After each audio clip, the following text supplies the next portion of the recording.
She walked into the courthouse alone. No lawyer, no family, nothing but a thin file in her hand. And the whole room, the expensive lawyers, the executives in $1,000 suits, her ex-husband smirking from across the room, they all thought she'd lost before it even began. But then the back door opened, and a name that made the whole room hold its breath walked in. Roman Vescari, the most notorious crime boss on the East Coast of America. He didn't say a word.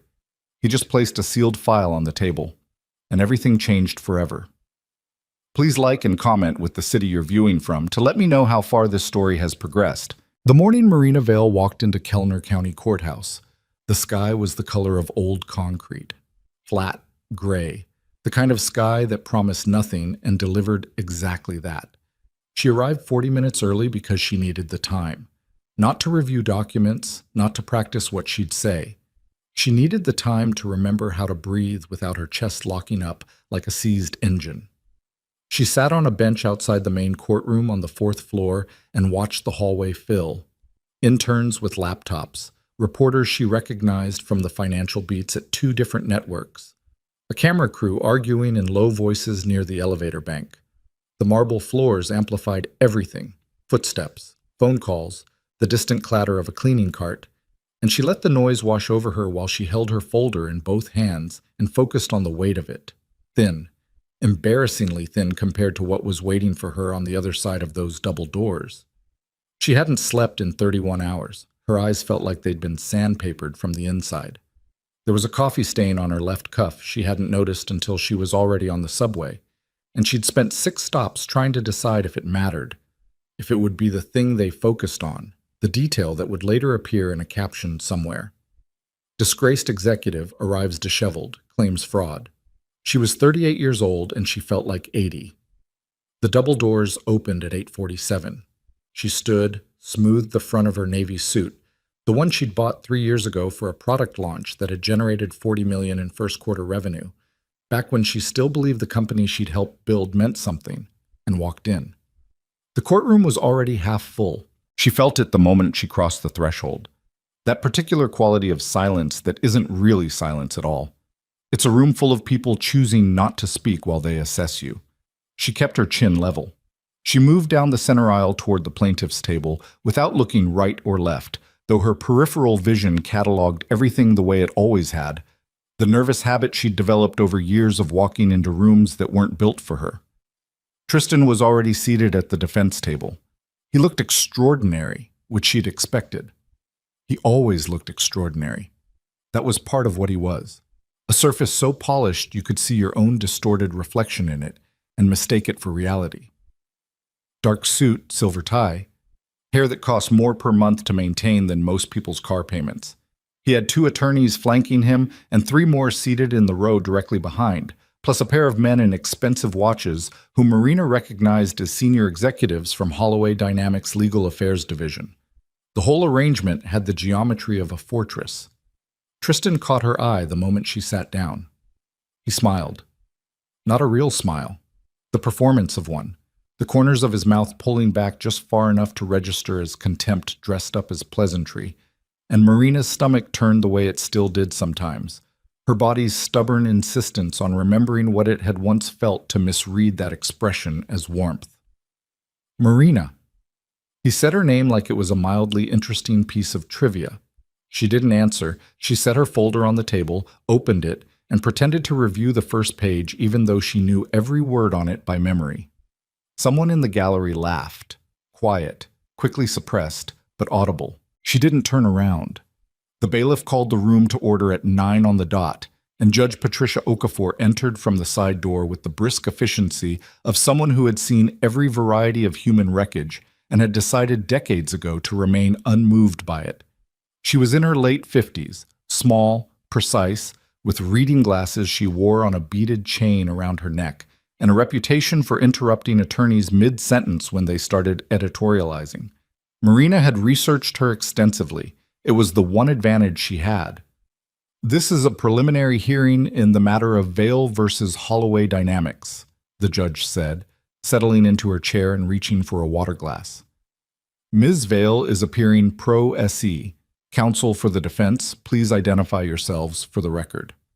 The lead attorney, a man named Gerald Croft, whom Marina had encountered twice before in professional settings, stood and rattled off names and firm affiliations with the fluid confidence of someone who had been performing competence for so long that it had become indistinguishable from the real thing.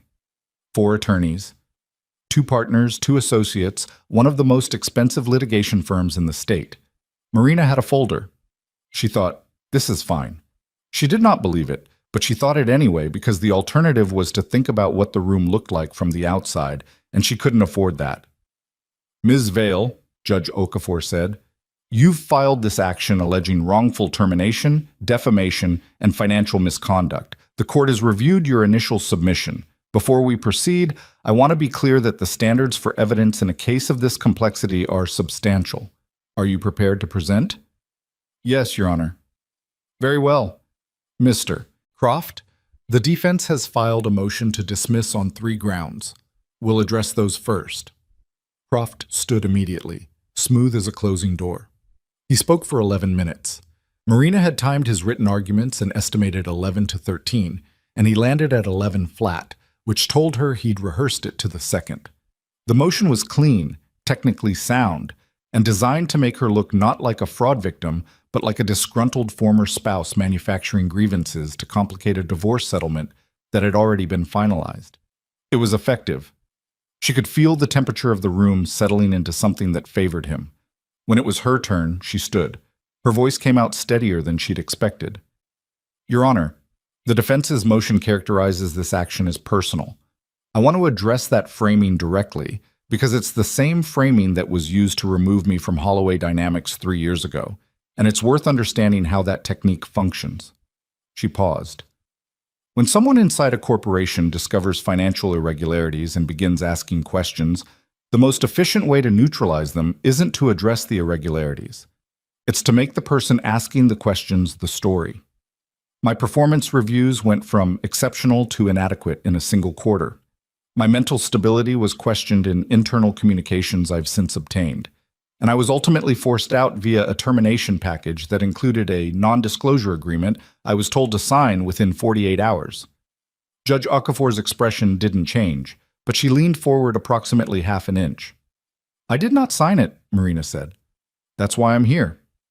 There was movement at the defense table. Not Tristan. Tristan was still performing ease, one arm draped over the back of his chair. But one of the associates leaned toward Croft and whispered something. Croft didn't react visibly. The motion arguments continued. Marina pushed back on 2 of the 3 grounds with case citations she'd memorized over 4 months of nights in her apartment surrounded by printed judicial opinions. And when she sat down, she didn't know if it had been enough, but she knew it hadn't been nothing. The judge recessed for 20 minutes to review a supplementary filing. Marina sat alone at her table. Around her, the defense team murmured and shuffled papers. In the gallery, the reporters were on their phones. She could hear Tristan behind her, his voice low and easy, saying something that made one of his attorneys exhale a short laugh. She put both hands flat on the table. Her left thumb had developed a slight tremor sometime in the last week. Stress, she assumed. Or sleep deprivation. She pressed it against the wood until the tremor stopped. When court resumed, Marina was mid-sentence in her response to the second motion to dismiss when the doors at the back of the courtroom opened. She heard it before she processed it. The change in the room's acoustics, the particular quality of a silence that spreads from a point of origin rather than settling uniformly. She heard someone in the gallery draw breath. She turned. The man in the doorway was not tall in the way that announces itself. He was built like someone who had decided, early in life, that the space he occupied would be defined by gravity rather than volume, and everything about him, the cut of the black suit, the stillness of his hands at his sides, the way he moved through the aisle without acknowledgement of anything or anyone in his path, communicated the same thing. He looked at nothing except the plaintiff's table. He looked at Marina with an expression that contained no warmth and no threat, and nothing she could immediately categorize. She knew who he was. Everyone in the room knew who he was. Roman Vescari had not been in a courtroom to anyone's public knowledge in 11 years. The last time he'd walked out of a federal racketeering case when 3 prosecution witnesses recanted within 48 hours of trial. The case against him had been described by the U.S. Attorney's Office. in a press statement that was clearly written through clenched teeth as having encountered evidentiary complications. He crossed the gallery and came to the plaintiff's table and set a sealed manila envelope on the surface beside Marina's folder. He did not speak. He did not look at Tristan. He turned and walked to the first row of the gallery and sat down with the posture of a man who had arrived for something that was already decided. The room was absolutely silent. Then Gerald Croft said, "Your Honor, I'd like to object to this, to whatever this is." "Sit down, Mr. Croft," Judge Okafor said. Her eyes were on the envelope. "Ms. Vale, can you explain the nature of what's just been placed before the court?" Marina looked at the envelope. Her heart was hitting the inside of her sternum with a force that was almost embarrassing.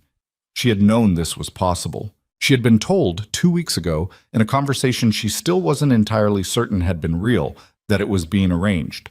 She had not been told when. She had not been told what exactly was inside.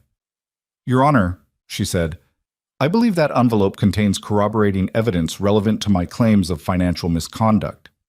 "From what source?" "An independent investigative source." Tristan said, loudly enough for the room to hear, "This is theater. This is performance art. Your Honor, I'd ask you to consider the source."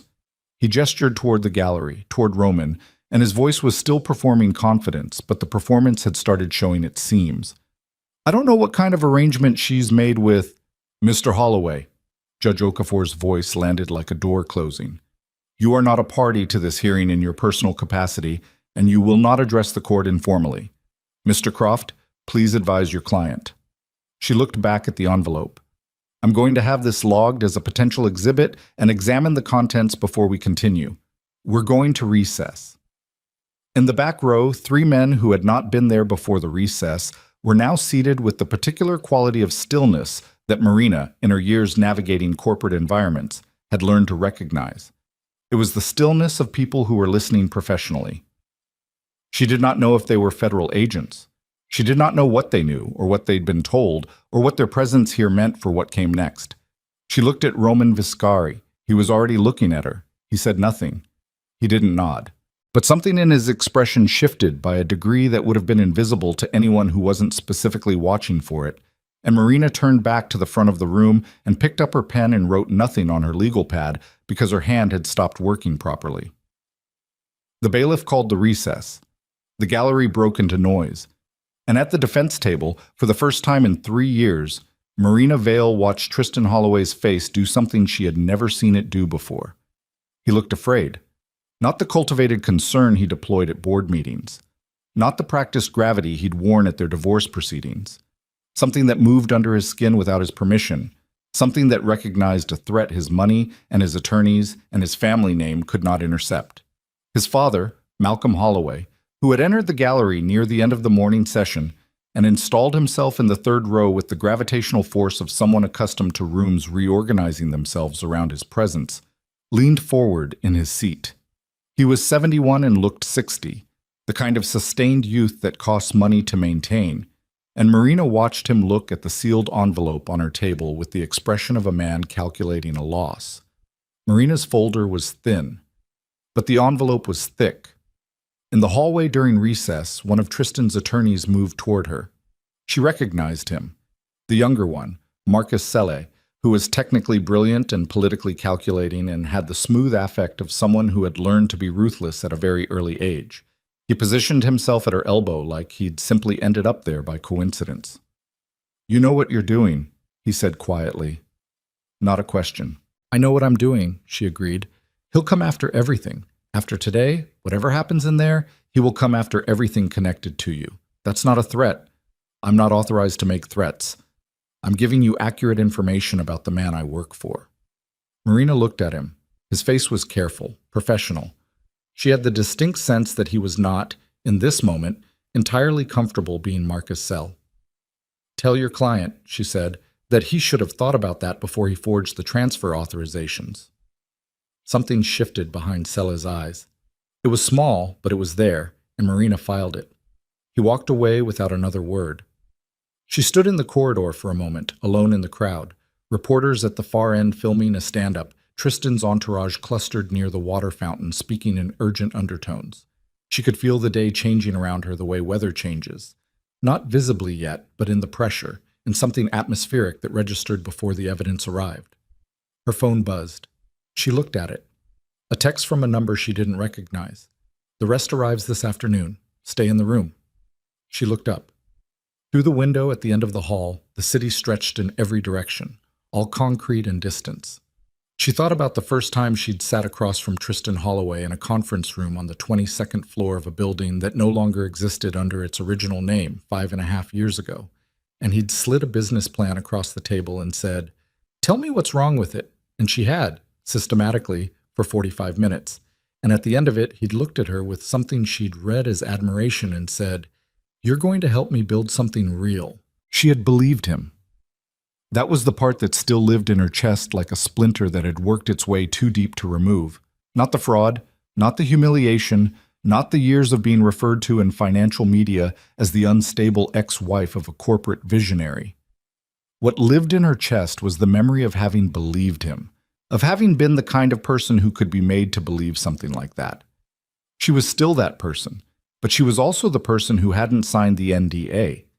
The bailiff appeared in the doorway. Court's resuming. Marina put her phone in her pocket and walked back in. The sealed envelope was open on the judge's bench. Judge Okafor was reading something. And the 3 men in the back row were no longer alone. There were 5 of them now, and they had positioned themselves with a geometric precision that was not accidental, and one of them was speaking quietly into a phone. And Tristan's lead attorney had noticed and was writing something on a legal pad with the controlled urgency of a man who has just identified the location of the nearest exit and is calculating the distance. The judge looked up from the document she was reading. She looked at the room with an expression Marina could not immediately decode. And then she looked at the sealed envelope. And then she looked at Marina with the particular regard of someone who has just recalibrated everything they thought they understood about what they were watching. "Ms. Vale," Judge Okafor said, and her voice had changed by a register that Marina couldn't quite name but felt in her molars. "I'm going to need you to explain your relationship to the source of this evidence in detail. And then I'm going to need to make some phone calls before we go any further." She placed her hand flat on the document. "Because if what I'm reading is accurate," the judge said, "this hearing is about to become something significantly different from what anyone in this room expected this morning." In the front row of the gallery, Roman Vescari sat with his hands folded in his lap and his eyes fixed on a point somewhere past the judge's bench. And he did not look at Marina, and he did not look at Tristan, and his expression gave nothing away at all. But the corner of his mouth shifted. Just barely. Just for a second. And Marina, watching him from the corner of her eye, understood in that moment that whatever was inside that envelope was not just evidence. It was everything, and the question, the one that landed in her stomach like a stone dropped into still water, sending rings outward through everything she thought she'd understood about how this day would unfold, was not whether it would be enough to bring Tristan down. The question was what Roman Vescari expected in return. Judge Patricia Okafor did not make people wait when she'd decided something. That was the first thing Marina had learned about her from the case records, from the transcripts she'd read in her apartment at 2 a.m. with cold coffee going stale beside her keyboard. The judge decided, and then she moved, and the room moved with her, and anyone who wasn't paying attention got left in the current. So when Okafor said she needed to make phone calls before they went any further, and then disappeared through the side door with the sealed envelope tucked under her arm like it was hers now, which Marina supposed it was, the room understood that the recess was not a formality. It was a reckoning being conducted privately before it was conducted publicly. The bailiff announced 30 minutes. Marina sat at the plaintiff's table and did not move. Around her, the room decomposed into its component parts. The reporters in the gallery abandoned any pretense of patience and moved in clusters, phones out, voices low. 3 of them she recognized from the financial press, one from a legal affairs newsletter that had covered Holloway Dynamics' expansion into Southeast Asian markets 18 months ago. They were all looking at Roman Vescari, who remained in the front row of the gallery with the untroubled quality of a man who had nowhere else to be and no particular interest in being seen to care about where he was.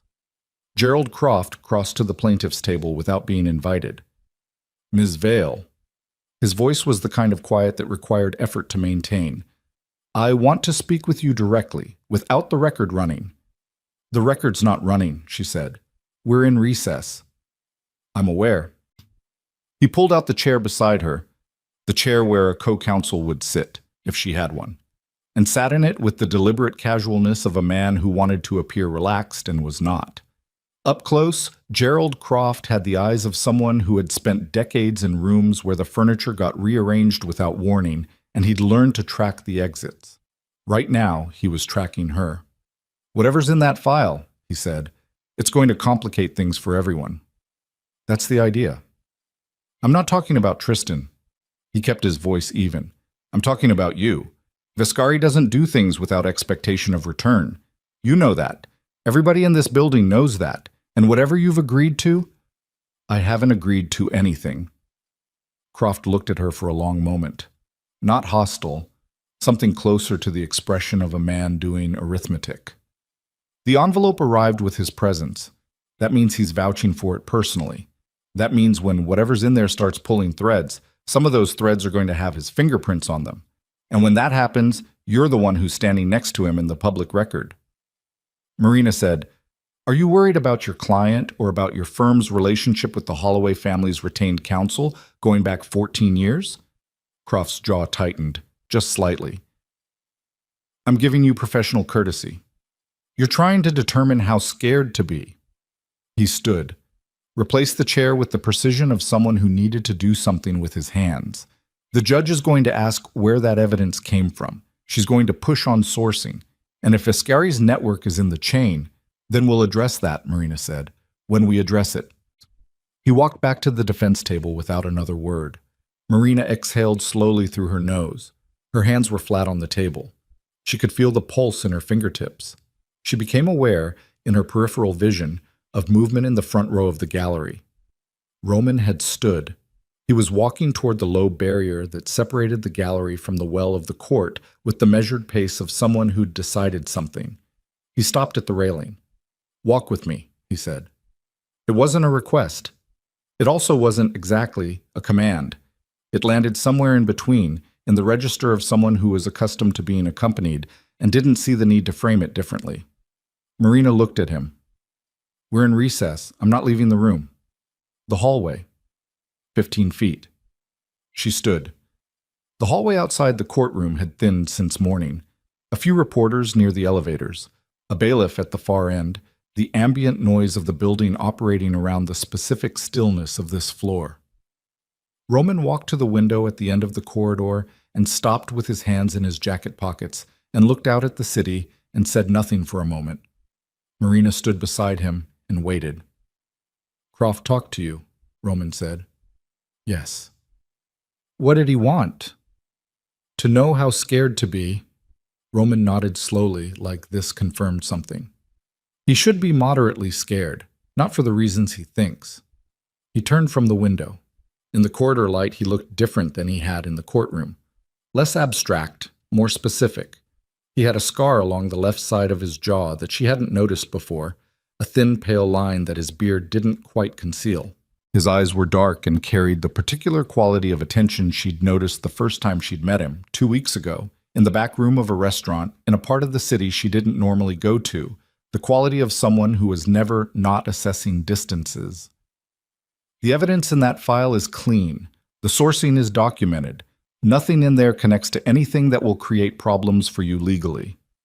That's not what I'm asking, Marina said. He looked at her. I'm asking what you want, she said, because Croft isn't wrong about the general principle. And I'm standing in a courthouse with my name on a filing and yours in the gallery, and I need to understand what that means at the end of today. Roman was quiet for a moment that stretched long enough to become uncomfortable. She'd noticed that about him. He treated silence the way other people treated punctuation, as a structural element with its own meaning rather than an absence of meaning. The Holloway family, he said finally, has been moving money through 3 financial instruments that overlap with a distribution network I've been trying to shut down for 4 years, not because I have philosophical objections to their business. A pause. Because they moved into territory that belongs to someone else, and they've been doing it under legal cover that makes it difficult to address directly. So this is territorial. This is practical. He turned back to the window. You have documentation of the financial irregularities from the inside. I have the external chain, where the money went after it left the Holloway accounts. Together, that's a complete picture. Separately, you have a thin folder and a good argument. Separately, I have information that's inadmissible in any American court. Marina said, and when this is over? When this is over, the Holloway family is no longer in a position to conduct the kind of business they've been conducting, which solves a problem I've been trying to solve through other means for a long time. He looked at her. That's what I want. That's all I want. She studied his face. It told her nothing, which she'd come to understand was its default state, not a deliberate concealment, but a practiced economy. I want to believe that. You don't have to believe it. You just have to decide if the alternative is better. She knew what the alternative was. She'd been living in it for 3 years.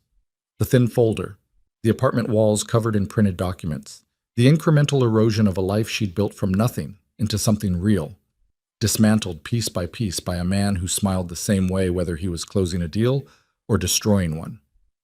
All right, she said. Roman nodded once. He walked back toward the courtroom. She watched him go and then stood at the window alone for a moment, looking at the city, and thought about what Croft had said. You're the one standing next to him in the public record, and thought about how it was funny, in a way that wasn't funny at all, that the person standing next to her in the public record was a crime boss, when the person who had actually dismantled her life wore a silver tie and had a family foundation that donated to children's hospitals. She went back inside. Court resumed in 12 minutes instead of 30. Judge Okafor entered with the envelope still in her hand, and she was followed by a woman Marina didn't recognize. Mid-40s, dark blazer, the kind of sensible shoes that implied long days on hard floors, who took a seat at a separate table that had been positioned to the side of the main proceedings, and opened a laptop without looking at anyone. Before we continue, Judge Okafor said, settling into her chair and removing her reading glasses from the chain around her neck, I want to note for the record that I've been in contact with the U.S. Attorney's Office for this district in the last 20 minutes. What I've reviewed in the submitted material raises questions that go beyond the scope of the civil action currently before this court. The woman seated to my left is Assistant U.S. Attorney Diana Marsh, who will be observing today's proceedings. The defense table erupted. Not audibly. Croft was too controlled for that. But Marina watched the information travel through the 4 attorneys like a current, each body registering it in sequence. The youngest associate, a woman who'd been taking notes with machine-like consistency all morning, stopped writing. The second partner put his pen down. Marcus Selle, the one who'd approached Marina in the hallway, looked at the table surface with an expression that had gone carefully blank. Tristan turned and looked at his father.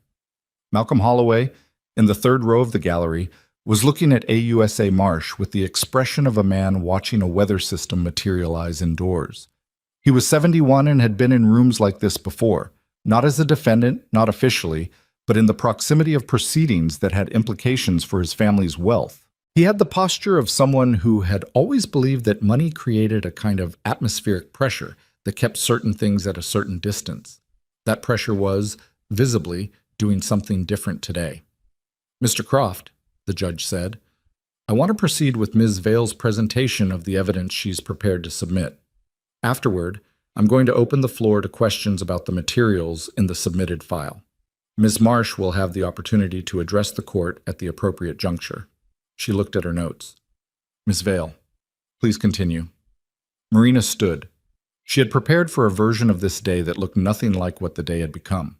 She'd prepared for a hearing where she would present her documentation, 3 years of accumulated records, transaction logs, email chains she'd preserved on personal servers before her corporate access was revoked, and argue methodically that her termination had been retaliatory and that the financial irregularities she'd flagged were real and had been deliberately obscured. She'd prepared to make the best possible case with what she had, which was not enough. What she had not prepared for was standing in a courtroom with a federal attorney watching from a side table while the sealed evidence from Roman Vescari sat in the judge's hands.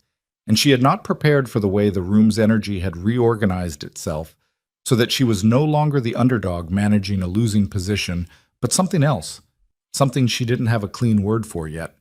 She opened her folder. Your Honor, she said, I'd like to begin with the initial financial anomaly that I identified in my capacity as Chief Operating Officer of Holloway Dynamics in the spring of 3 years ago. She walked them through it, all of it, piece by piece, in the methodical sequence she'd constructed over months of organizational work. The first irregular transfer, $47,000, moved from an operational account to a holding entity she didn't recognize, which she'd flagged in an internal memo that was subsequently deleted from the company's document management system, a deletion she'd anticipated and preserved evidence of. The pattern that followed, similar transfers, increasing in size at irregular intervals that didn't correspond to any business cycles she recognized. The shell company structure she'd begun to map before her access was revoked. She spoke for 40 minutes without interruption. The defense made 3 objections. Judge Okafor sustained 1, overruled 2. And throughout all of it, Marina watched the room. She watched the AUSA's fingers moving across her laptop keyboard with the steady rhythm of someone taking notes with purpose. She watched Tristan's attorneys have 3 separate whispered conferences, each one incrementally more urgent than the last. She watched Malcolm Holloway's face do the slow work of recalculation that very wealthy men do when they begin to understand that the architecture they've built their safety on has developed a structural problem. She watched Tristan. Tristan was watching her. He'd stopped performing ease sometime around the 20-minute mark, and what was underneath the performance was harder to read. Not fear, not yet, but something adjacent to it, something in the category of controlled anger that hadn't yet found its direction. He had the look of a man who was still convinced he would find the lever that changed the outcome, who was still searching for it even as the room reorganized around the possibility that the lever didn't exist. When Marina finished, Croft requested the floor immediately.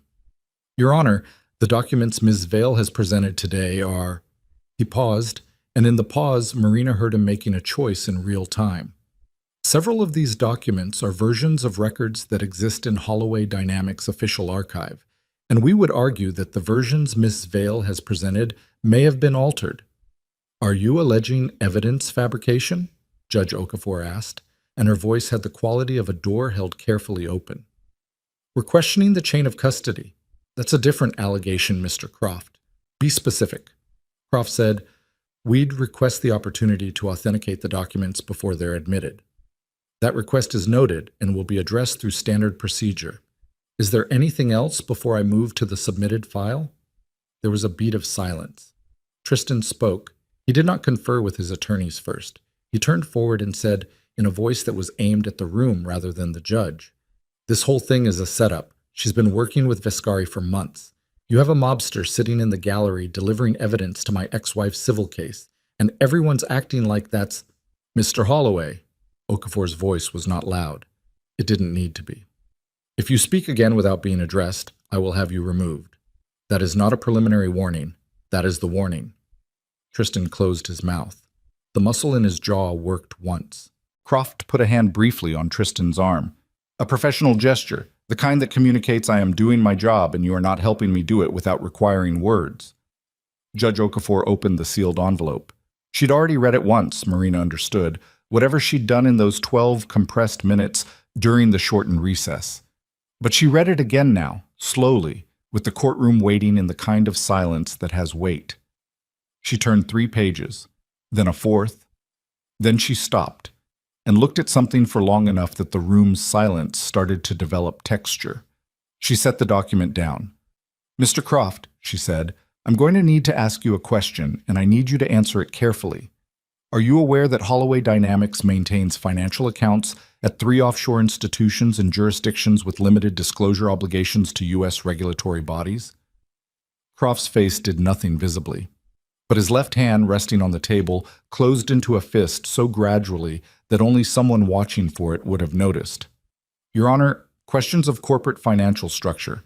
Are you aware, yes or no?" A pause. "That's not a question I can answer in my personal capacity without—" "Mr. Croft, yes or no?" He said, "I can't speak to the specific details of my clients." "Thank you." The judge made a notation. "I'm going to read into the record a summary of what has been submitted." She adjusted her reading glasses. "The submitted materials include financial records documenting transfers totaling approximately $230 million through a network of entities connected to Holloway Dynamics over a period of 6 years. These transfers are documented with corresponding records from 3 offshore financial institutions, wire transfer authorizations bearing what appear to be authenticating signatures, and a set of internal communications discussing the structure and purpose of the transfer network. She paused. The internal communications, she said, include exchanges in which the deliberate misrepresentation of these transactions in public financial filings is discussed explicitly. The room did not erupt. Rooms like this don't erupt, they pressurize, the way a sealed space does when something changes inside it. Marina could feel the shift in the air. She could hear from the direction of the defense table the sound of a chair being pushed back, and she turned and saw Marcus Selle standing, and his face was the face of a man who had spent his career in proximity to a fire that he'd convinced himself he was only observing and had just understood something about the nature of proximity. Selle said, "Your Honor, I need to request a recess to confer with my co-counsel." "Sit down, Mr. Selle." "Your Honor, Mr. Selle, I said sit down." Selle sat. He did not look at Tristan. He looked at the table in front of him, and something in the set of his shoulders had changed, some weight having settled differently, and Marina thought, he knows what's in that file. He's known something, maybe not all of it, but something. Diana Marsh, the AUSA, had stopped typing. She was watching the defense table with an expression of focused attention that reminded Marina, incongruously, of a cat watching a particular patch of floor.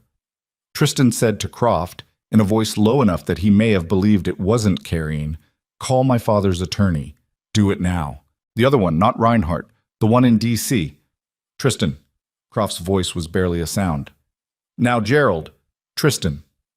The sound of his own name, said that way, stopped him. Malcolm Holloway stood up from the gallery.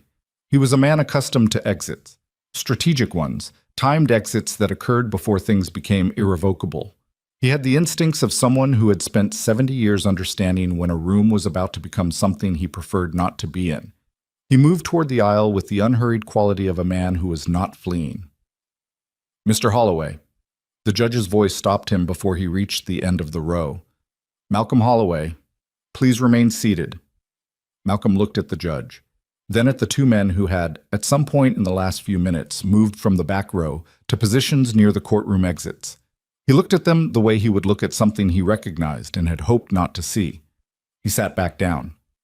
Tristan turned and looked at his father.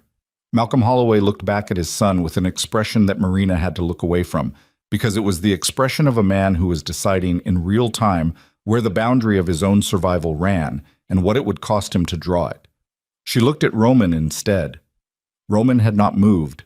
He was in his seat with his hands folded and his face neutral, and he was watching the defense table with the patient quality of someone watching a sequence of events unfold exactly as he had anticipated they would. And Marina thought about what he'd said in the hallway. When this is over, the Holloway family is no longer in a position, and thought that the word when had carried, in retrospect, a certainty that she hadn't fully registered at the time. She had registered it now. Judge Okafor was speaking again. She was addressing Diana Marsh directly, saying something about coordination and jurisdiction and the mechanics of how a civil proceeding could be formally flagged to the U.S. Attorney's Office, and Marsh was responding in the clipped professional shorthand of someone who had been expecting this call and had prepared for it, and the language they were using was the language of a machine that had started moving and would continue moving until it had processed everything in its path. Marina's phone buzzed in her pocket. She took it out under the table. A text from the same unknown number as before. "They're going to call recess and move the father. Don't leave the room." She looked up. Across the well of the court, Marcus Selle was looking at her. His expression was the most unguarded thing she'd seen from any of the defense team all day. It lasted only a second before his professional composure reassembled itself. But in that second, Marina saw something she hadn't expected. It wasn't hostility. It was something that looked considerably more like recognition, like he'd been waiting too, like there was something he knew that she didn't, and the question of whether he was going to use it against her or give it to her was something he hadn't yet decided. The judge called recess. The room broke apart, and in the controlled chaos of attorneys reaching for phones and reporters surging toward the gallery rail and federal observers moving with their own quiet purpose toward the exits, Marina sat at the plaintiff's table with both hands flat on the wood and watched Marcus Selle cross the room toward her and thought, whatever comes next, it comes from him. He stopped in front of her. He looked at the table rather than her face, and when he spoke, his voice was low enough that it was drowned by the noise of the room to anyone more than 3 feet away. There's a second file, he said. Tristan doesn't know I know about it, but Vescari does. And if it surfaces the way I think it's going to surface, it doesn't just take down the Holloways. He finally looked at her. His eyes were the eyes of someone making a decision about their own life in real time, and it was not a comfortable thing to watch up close. It takes down something connected to you, something from before, something you're going to need to explain before someone else explains it for. Marina looked at Marcus Selle for 3 full seconds without speaking. The room was still in motion around them. Attorneys packing briefcases, reporters pressing against the gallery rail, the federal observers moving with that particular quiet efficiency that looked casual until you tracked their positioning. And Selle stood in front of her with his jacket hanging slightly wrong, one button done wrong, which she doubted he knew about, and which told her more than anything he'd said. He'd dressed in a hurry this morning, which meant he'd known something was coming, and it had not let him sleep. "What are you talking about?" she said. "Not here." He glanced toward the defense table, where Croft was on his phone with his back turned and Tristan was watching them from across the room with the fixed attention of a man who has just identified a new problem. The small conference room, 2 doors down on the left, 5 minutes. "I'm not going anywhere with you." Then I walk away and you find out what's in the second file when everyone else does. His voice carried no heat. It was the voice of a man who had done the math and arrived at a conclusion he wasn't comfortable with, but had decided to honor. "Your choice." He walked away before she could answer. Marina sat for a moment. She looked at the table surface, at the grain of the wood, at the space where the sealed envelope had rested before the judge took it. She thought about what Roman had said in the hallway. Together, that's a complete picture. And thought about the specific word together, and what it implied about what he'd chosen to show her versus what he'd chosen to keep. She stood up. Roman caught her eye from the gallery. She held his gaze for 2 seconds and then walked toward the door. He didn't follow her. That, she thought, was itself information. The conference room was a beige rectangle with a table that seated 6 and a window that looked at a brick wall. Marcus Selle was already inside, jacket off, sleeves rolled halfway up his forearms, which was such a departure from the version of him that had existed 20 minutes ago that Marina stopped in the doorway for a moment just to register the difference. She came in and closed the door. "Talk," she said. Selle put both hands on the table and looked at them. "Before I was at Croft's firm, I spent 2 years at a financial forensics consultancy.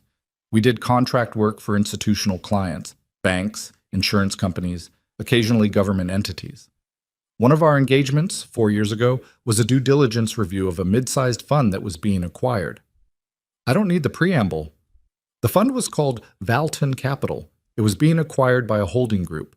During the review, we flagged some irregular structures in the fund's investment vehicles. Not illegal on their face, but architecturally similar to the kind of structures you use when you're moving money through multiple jurisdictions to obscure origin." He looked up. "The review was terminated early by our client. We were paid and told the acquisition had fallen through. Standard end of engagement." Marina's mouth was dry. "What does this have to do with me?" "Valton Capital," Selle said, "had a co-founding partner, a silent partner who contributed initial capitalization and held a 17% stake. The partner's name was listed in the fund's incorporation documents under a holding entity." He reached into his jacket pocket and placed a single folded paper on the table between them. The holding entity was called MV Consulting LLC. Marina looked at the paper. She did not pick it up. MV Consulting LLC had been hers. She'd set it up 8 years ago when she was doing independent advisory work between corporate positions. She'd used it for 2 contracts, closed it out when she joined Holloway Dynamics, paid all the relevant taxes, filed all the relevant dissolution paperwork. She hadn't thought about it in 6 years. "I never invested in any fund," she said. "Your entity is listed as a founding partner with an initial capital contribution of $200,000 and a 17% equity stake." "That's not possible." "The documentation says it is." She picked up the paper. It was a copy, She could see the scan artifacts at the edges of what appeared to be a partnership agreement. The MV Consulting LLC entry was on the third page, with what looked like a signature below it. The signature looked like hers. She knew her own handwriting with the intimacy of 38 years, the particular way her M had a flattened left hump and her V closed at a slight angle, and the signature on this paper had both of those characteristics, and it was not hers. "This is forged," she said. "I know that." She looked up. "You know." "I know because I did the original forensic review, and I flagged the MV Consulting stake as anomalous.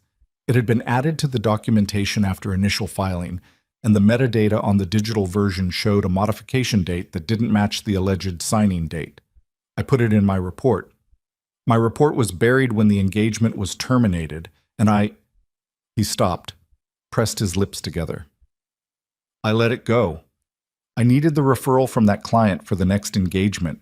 I was building my practice. I made a calculation." "Congratulations," Marina said. The word landed the way she'd intended it to. He absorbed it without flinching. Valton Capital collapsed 2 years later. Fraud. The principals were charged, 2 were convicted, 1 fled to a non-extradition jurisdiction. The victims were mid-sized institutional investors.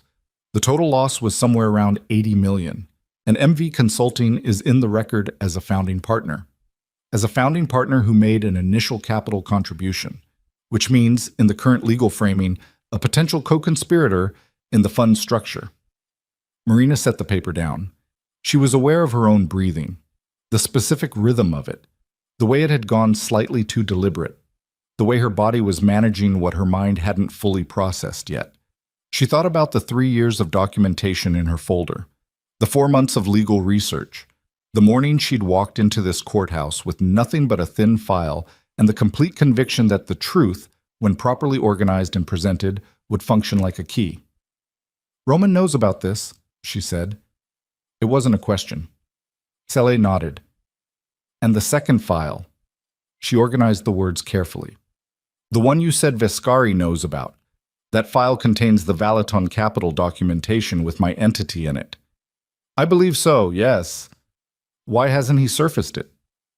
Selle looked at her with an expression that was almost pity, the kind that's been stripped of sentimentality until only the cognitive component remains. "That's the right question." Marina stood still for a moment. The beige room, the brick wall outside the window, the sound of the building, HVAC, distant footsteps, a phone ringing somewhere down the hall. She'd spent 3 years building a legal case while living in an apartment that smelled like old coffee and printer ink, and she'd done it with the specific discipline of someone who believed that the process, if followed correctly, would produce the right outcome. She'd believed in the architecture of it, the logic of cause and effect. She said, "He's holding it as leverage, not against you necessarily, but it's available. If something in this proceeding goes a direction he doesn't want, or if what he wants at the end of this doesn't materialize, then the second file becomes a tool." "I'm the tool," Marina said. Selle didn't answer. She picked up the copy of the partnership agreement and folded it and put it in her jacket pocket. "Why are you telling me this?" He was quiet for a moment. Outside, a door slammed somewhere down the corridor, and they both registered it in their bodies before they registered it consciously. The small jolt of alertness that adrenaline produces when it's been running at low levels all day and spikes at sudden noise. Selle reached up and touched his collar and found the misaligned button and fixed it without seeming to notice he'd done it. "Because I buried a report 4 years ago," he said, "and 2 people went to prison for something I had partial evidence to prevent, and I've been Tristan Holloway's attorney for 18 months, and He stopped again. This time the stop had a different quality, less control, more something that had reached its ceiling. "I'm not built for what I've been doing. That's the honest answer." Marina looked at him for a long time. "You're going to need protection." "I know." "Croft will figure out that you talked to me." "Probably before the end of today." "And Tristan." Selle's mouth did something brief and humorless. "I know what Tristan is capable of. I've watched him operate for a year and a half. That's partly why I'm in this room." He picked up his jacket from the back of the chair. "I want to cooperate with the U.S. Attorney's Office. I'm going to request a meeting with Marsh during the next recess.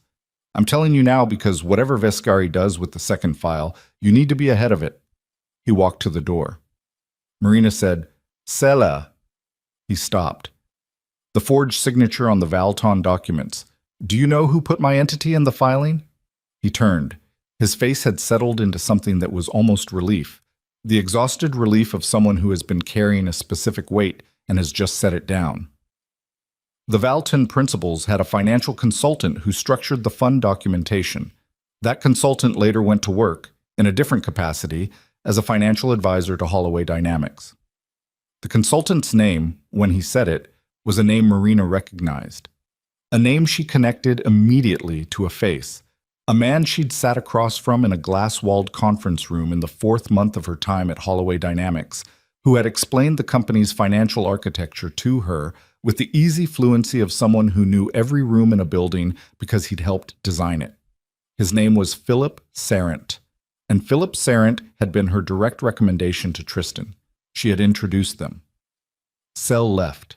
Marina stood in the beige conference room for 30 seconds. Then she went back into the corridor and walked directly to the courtroom without looking at anyone she passed, and when she pushed through the double doors, the first thing she saw was Roman Vescari, who was back in his seat in the front row of the gallery, and who looked at her when she entered with an expression that was precisely, deliberately, neutrally unrevealing. She walked past him to the plaintiff's table. She sat down. She put her hands flat on the table and looked at the front of the room and worked through what she had just learned with the mechanical focus of someone who has been kicked and has decided that the time for registering the impact comes later. Philip Sarant, who had come to Holloway Dynamics because Marina had said, "I know someone you should meet. He's exceptional. He understands complex financial structures better than anyone I've worked with." Who had built the financial architecture of Holloway Dynamics' expansion phase under Tristan's direction. Who had left the company, quietly, 14 months ago, which Marina had noted at the time and filed under the category of normal corporate attrition. The forged signature on the Valton documents predated her time at Holloway Dynamics by 2 years, which meant the frame had been built before she arrived, which meant that at some point, someone had anticipated that she might become a problem and had prepared accordingly. She thought about that timeline. She thought about it the way you think about a locked room that you've been told is storage and have just discovered contains something else entirely. Court resumed. Judge Okafor entered and immediately addressed the room with the efficiency of someone working a compressed schedule. "I've spoken with AUSA Marsh at length during the recess. The materials submitted today have been forwarded to the U.S. Attorney's Office for review. The civil proceeding will continue on its scheduled track, but I want all parties to understand that the evidentiary record is now being simultaneously reviewed by federal investigators. Mr. Croft, any motions your team wishes to file in response to the submitted materials should be on record by close of business today." Croft stood. "Your Honor, the defense requests a continuance." "Denied. Continue, Ms. Vale." Marina stood. She presented the next section of her documentation. Her voice was steady. She had spent enough years in rooms where steadiness was a professional requirement that she could generate it even when every cognitive resource she had was running a parallel process in the background, turning over the Valton timeline, mapping Sarent's movements, trying to locate the specific point at which the frame had been designed versus the point at which it had been activated. 20 minutes into her presentation, the courtroom doors opened. She heard it. She kept speaking. The doors opened, and then the specific quality of the room's attention shifted in the way it had shifted that morning when Roman had entered.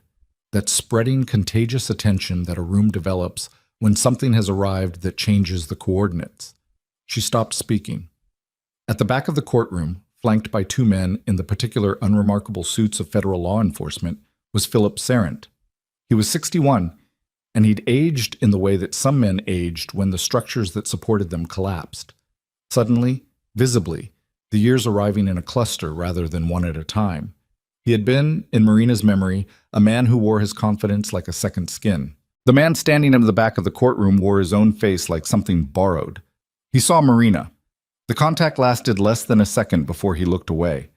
Diana Marsh had risen from her side table and was moving toward the back of the room with the quiet purposefulness of water finding a downward channel. Gerald Croft turned around. He saw Sarent. Something happened in his face that was too fast and too controlled to fully read, but Marina read it anyway, or read the attempt to contain it, which told her enough. Croft had known about Sarent's connection to the Valton documentation. Maybe not the full architecture, but enough. Tristan turned last. When he saw Philip Sarent standing at the back of the courtroom with federal agents on either side of him, the performance of composure he'd been sustaining since morning simply stopped, like a signal cut. There was no transition, no gradual disassembly. One moment the performance was there, and then it wasn't. And what was underneath it was something raw and more specific than fear. It was the expression of a man who had maintained a complex system of controlled deceptions and has just identified the precise point at which the system has failed. He looked at his father. Malcolm Holloway was looking at Sarent with an expression that Marina recognized from a different context. It was the expression of a man deciding whether to acknowledge knowing someone or to perform not knowing them. The calculation happening fast and arriving at its answer fast, and the answer was visible in the way Malcolm's face settled into a particular careful blankness that was itself a confession.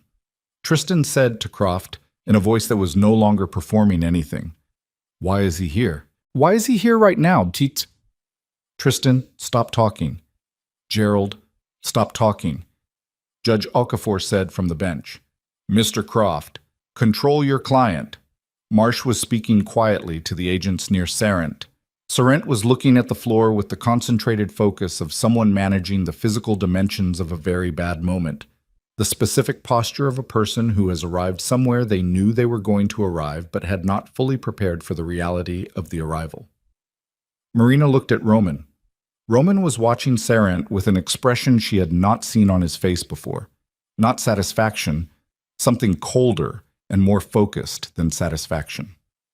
The expression of someone who had been running a very long game and had just watched the final piece move into position. He felt her looking. He turned.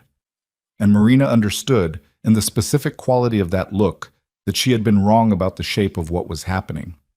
She'd thought the second file was leverage, insurance, a contingency Roman was holding against the possibility that the proceeding didn't go the way he needed. She'd thought it was a tool he might deploy. She had not understood that Sarent was not Roman's contingency. Sarent was Roman's witness. The thing she'd been missing, the piece that Marcus Sell had told her about without understanding its full significance, wasn't a threat to her position. It was the proof that closed the loop. The Valton Capital documentation, with her forged signature in it, existed not because someone had prepared a frame against her, but because Sarent had put it there as protection for himself. A diversionary element in the documentation, a name that could be pointed to if the fund ever came under scrutiny. And Roman had known about it for long enough to have gotten to Sarent first, to have secured whatever cooperation Sarent was here to provide in exchange for whatever Roman had offered him. Marina's entity. Her forged signature. 3 years of her life dismantled, and Roman had held the proof that it was forged.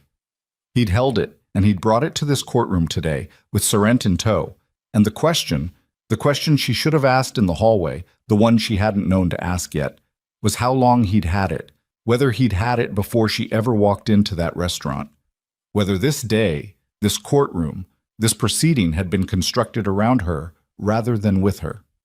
She stood up. The room was still managing the disruption of Sarent's arrival, the low controlled noise of a space reconfiguring itself, and Marina's movement drew Roman's attention immediately. He looked at her with that same unrevealing expression, and she looked back and said nothing, said it across a room full of people and noise and consequence, and in the space of that wordless exchange, she felt something shift inside her own chest, some foundational conviction about what this day was and what she was inside it, shift and resettle into a different shape. She had come here to clear her name. She had walked into a room that was already built. The judge was calling for order. The AUSA was in conference with the agents. Sarent was being guided toward a seat near the side table, and every attorney in the room was watching him with the specific attention of people doing rapid structural calculations about what his presence meant for everything they'd argued in the last 6 hours. Croft turned to the defense table and said something to the youngest associate in a voice below the room's noise threshold. The associate began typing rapidly on a laptop. Tristan was still. He had gone very still in the way that certain people go still when they've reached the edge of what their system can manage. Not the stillness of control, but the stillness of overload, the body defaulting to motionlessness when it has too many signals coming in at once. He was looking at Marina with an expression she had never seen on his face, had never thought she would see. And it was not anger, and it was not fear, and it was not the performance of either. It was recognition, the recognition of someone who has finally, irrevocably, met the version of events that cannot be managed. Judge Okafor said, with the authority of someone who had been doing this for a very long time and had seen rooms break in every direction and knew how to hold them, "We are going to take a 1-hour recess. When we reconvene, I expect all parties to be prepared for a materially different proceeding than the one we began this morning. Ms. Marsh, I want your office to coordinate with my clerk before we reconvene. Mr. Croft, I would strongly suggest you use this hour to have a candid conversation with your client about the nature of his current position." She gathered her papers. She looked at Marina. "Ms. Vale," she said, "don't go far." The gavel came down, and Marina Vale stood at the plaintiff's table with one hand on the wood surface and looked at the room in which the last 3 years of her life had been simultaneously vindicated and complicated by the same man who was now rising from the gallery with his jacket falling perfectly and his face giving nothing away. And she thought, I don't know who built this room. I don't know if I'm standing in it or if I'm part of it. I don't know if the difference matters anymore. What she knew was this: Philip Sarant was about to testify. Whatever he said, it would change the record. And the record, once changed, would require her to answer questions about MV Consulting and Valaton Capital and the forged signature that bore her name, and those questions would require answers that she did not yet fully have. And the hour between now and reconvening was the last window in which she could decide what kind of person she needed to. The hour Judge Okafor had given them lasted 43 minutes before it broke open. Marina found Roman in the corridor outside the 4th-floor men's room, which was the only stretch of hallway that wasn't currently occupied by reporters or federal personnel or Holloway attorneys moving in tight, anxious clusters. She'd looked for him with the systematic efficiency of someone who'd run out of patience for anything indirect. And when she found him, she stopped 6 feet away and said, "How long?" He looked at her. "How long have you had the Valton documentation?" Roman said, "This isn't the place." "I'm not going to another room with you. How long?" He studied her for a moment with that calculating stillness, and she'd seen it enough times now to recognize it for what it was. Not hesitation, but assessment, the constant habit of someone who processed his environment as a series of tactical questions before doing anything else. He determined, apparently, that the direct answer was the correct one. 2 years, he said. 2 years. Marina did the arithmetic instantly, involuntarily, the numbers landing in her chest before her mind had finished processing them. 2 years ago, she had been 18 months into her campaign to build a legal case, sleeping 4 hours a night, eating whatever she could manage between document reviews, slowly dismantling her savings to cover research costs and court filing fees. 2 years ago, Roman Viscari had possessed the proof that the signature connecting her to Valaton Capital was forged and had held it. "You let me build a case for 3 years, she said. Her voice was very quiet. The quiet was not calm. "You had the documentation that clears me, and you watched me. I watched you build something that would hold up," he said. "Your documentation from inside Holloway Dynamics is the spine of this proceeding. Without it, the external evidence I have is circumstantial. It doesn't create a prosecutable case. It creates noise. Don't tell me what I built. Marina, don't." She took one step toward him. "You used me. You let me believe I was driving this, that I had something you needed, and the whole time you were—" She stopped. The corridor was not empty enough for what she wanted to say at the volume she wanted to say it. "Did you know about Sarant before I recommended him to Tristan?" Roman said nothing. "Answer me." "Yes."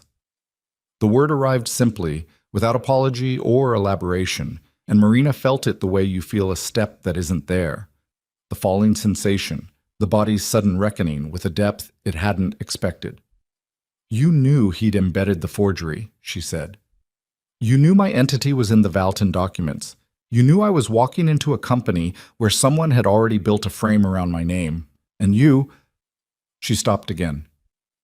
Something was happening in her jaw, a tension she recognized as the physical expression of an emotion she didn't currently have vocabulary for. "Why didn't you warn me?" "Because if I'd warned you, you would have confronted Sarant, or Tristan, or you would have left."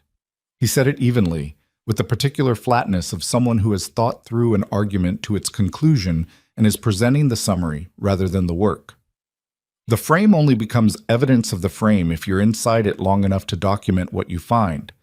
Everything you discovered about Holloway Dynamics' financial structure, you found it because you were the COO. You had access because they believed they had leverage over you. If they'd known the forgery was exposed, that access disappears. Marina looked at him. She was aware, in a cold and specific way, that he was not wrong. She was aware that the logic he was describing was real logic, that it described a real sequence of causation, that the evidence she'd spent 3 years building inside Holloway Dynamics would not exist if she'd known and acted on the knowledge that her name had been pre-contaminated. She was aware of all of this, and it didn't touch, at any level, the thing that was moving through her chest like a structural failure working its way through a wall. "Get me Sarant," she said. "Before we go back in. I need 10 minutes with him." "That's not Roman." She said his name the way you say something you're setting down permanently, a weight you've decided you won't carry anymore. "You've been running this for 2 years. You've been managing what I know and when I know it and what I do with it, and I have cooperated with that, maybe without knowing I was cooperating, and that's done now. I need 10 minutes with Sarant, alone. And then I need to know everything that's in the second file, every piece of it, before it surfaces in that courtroom. Because if something comes out in there that I'm not prepared for, we both lose this." He looked at her for a long moment. Then he took out his phone and made a call that lasted 19 seconds. "Conference room B," he said. "Down 1 floor." He turned and walked toward the elevator. Marina followed. Philip Sarant was already in conference room B when they arrived, seated at the table with a cup of water in front of him that he hadn't touched. The 2 federal agents who'd accompanied him into the courtroom were outside the door, and Marina registered their presence and then closed it behind her and stood at the end of the table across from Sarant and looked at him with the full weight of everything she'd been carrying since the moment she'd heard his name in Marcus Sell's voice 20 minutes ago. Sarant looked like a man who had been held together by a system that had just been switched off. The confidence she'd known him for, the easy, well-resourced certainty of someone who believed himself to be architecturally necessary to whatever structure he occupied, was completely absent. What was left was older and more frightened and more human. "Marina," he said, "don't." She pulled out the chair across from him and sat. "I don't want your name for me. I want you to explain the Valton documentation." He wrapped both hands around the water cup without picking it up. "How much do you know?" "All of it. Explain it anyway." He exhaled through his nose. Valton Capital was a fund I helped structure for 2 principals who were running a securities fraud operation. I knew what it was. I took fees. When the fund was being reviewed for acquisition, I added your entity to the founding documents as a distributed liability element. If the fund came under scrutiny, the presence of an external party in the founding documents creates a direction for investigators to, "You used my name as a decoy." "Yes." "For a fraud operation I had no knowledge of." "Yes." Marina looked at the water cup in his hands. The knuckles were slightly white.